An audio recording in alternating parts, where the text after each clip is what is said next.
Most of you only introduce yourself, और कुछ लोगों ने सीज फायर के बारे में पूछा कि सीज फायर इतना जल्दी क्यों कर दिया। देखिए, मुझे लगता है कि भारत जिस गति से और जिस तेजी से आगे बढ़ता जा रहा है, कल की न्यूज है कि हम 5वीं सबसे बड़ी अर्थव्यवस्था थी और आज 4थी बड़ी अर्थव्यवस्था बन गई, 4th largest economy, and soon we are becoming the 3rd largest economy after US and China. हमने अभी जर्मनी को पीछे छोड़ दिया, कुछ दिन के बाद जापान के आगे चले जाएंगे। जापान को पीछे छोड़ा, हाँ, जापान को छोड़ दिया। तो मुझे लगता है कि भारत का जो फोकस है वो डेवलपमेंट पर है, और जो देश साथ में आजाद हुआ, जैसे मैंने कहा शुरुआत में कि वो भी 1947, हम भी 1947, वो जिस तरीके से काम कर रहे हैं और हम जिस तरीके से काम कर रहे हैं, हम जहां पर आज पहुंचे हैं और आज वो जहां पर पहुंचे, तो किसको ज्यादा विचार करना चाहिए लोगों के बारे में और डेवलपमेंट के बारे में? भारत हमेशा शांति प्रिय देश रहा है, हमेशा पीस प्रस्तापित करने की कोशिश हमने की है। देखिए, इतिहास 1947 से लेकर आज तक का, जब जब भारत पर हमला किया उसको स्ट्रांगली रिटेलिएट करने का काम हमने किया, और हर जंग में जीत भी हासिल हमने ही की।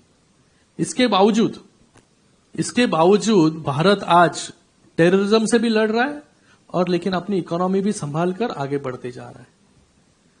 तो देश में जो लोग रहते हैं उन सभी को डेवलपमेंट चाहिए, उनको पीस चाहिए, हार्मनी चाहिए। आपका सवाल जो है कि सीज फायर इतने जल्दी क्यों हो गया, देखिए, कोई भी वॉर शुरू होता है तो वो वॉर कहां तक पहुंचेगा इसका हम इसका अनुमान नहीं लगा पाते। जब रशिया और यूक्रेन के बीच में वॉर शुरू हुआ तभी हमने सोचा कि कितने दिन चलेगा ये वॉर। यूक्रेन इतना छोटा देश है, रशिया इतना बड़ा देश है, कितने साल हो गए? 3 साल हो गए कि आज वहां पर युद्ध शुरू है, सीज फायर नहीं हुआ है। भारत एक रिस्पॉन्सिबल देश है, बहुत ही रिस्ट्रेन के साथ एक्ट करता है, क्योंकि उसको आज डेवलपमेंट चाहिए, हर एक नागरिक को डेवलपमेंट चाहिए। तो मुझे लगता है कि हम डेवलपमेंट की ओर बढ़ते जा रहे हैं, ना कि एक वॉर प्रिय देश कौन है? यहां पर पाकिस्तान है, उसको दूसरा कुछ काम ही नहीं है। उसकी इकोनॉमी आप देखिए और भारत की इकोनॉमी देखिए, कुछ कंपैरिजन है?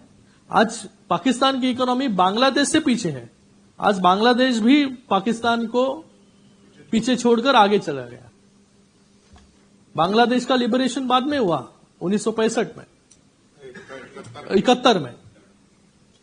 तो हमें ये सब के बारे में सोचना चाहिए, लेकिन जब हम पर हमला होता है तो उसका जवाब हम ऑपरेशन सिंदूर के माध्यम से देता है। ये पूरे दुनिया ने देखा जिस तरीके से हमने रिटेलिएट किया।